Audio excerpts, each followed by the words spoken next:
One of the greatest challenges I've had, seems easy enough, but is to set new goals. As a young girl, I knew what I wanted. I knew that when I got older, I wanted to get married. I wanted to have kids. I wanted to have a job, be successful, that the house with the white picket fence. And so each and every day, growing up, I knew where it was that I was going to. Growing up, my dad was very influential in my life, and I was a tomboy and enjoyed working with him, whether it was working on the car, changing the oil, changing out the air conditioning pads, putting in a new sprinkler system. By the time I was about 11, my mom figured out that, hey, she likes being outside and doing these activities. And so in order for me to be allowed to go outside and do that, I'd have to do the chores inside. And I, of course, was very stubborn, so I decided I wasn't doing either.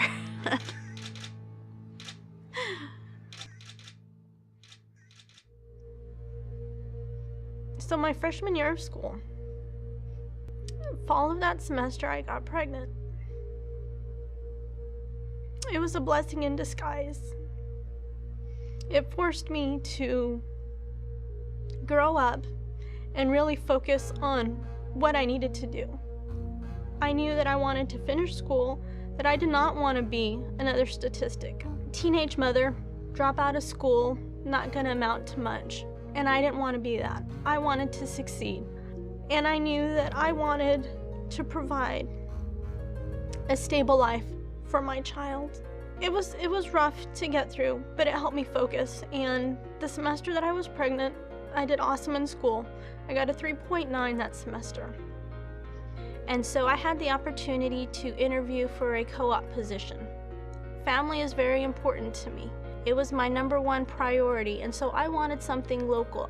And I had the opportunity to apply for a job at the NASA White Sands Test Facility.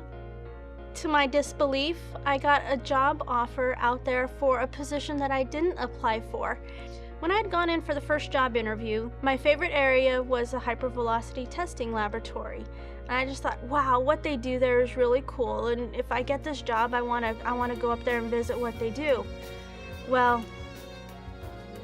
the job that I got offered was actually to work in that area. So it was a blessing in disguise that I didn't get the job that I applied for, and I was offered something way beyond my wildest dreams. The Remote Hypervelocity Test Laboratory is a facility that essentially shoots big guns really fast. I know that's an oversimplification, but if I had to say it in just a couple words, that's what it would be. And so the testing that we perform is to look at whether or not shielding is necessary on various components or materials while in space. I started working full-time in January of 2003, and a couple weeks after I had begun working is when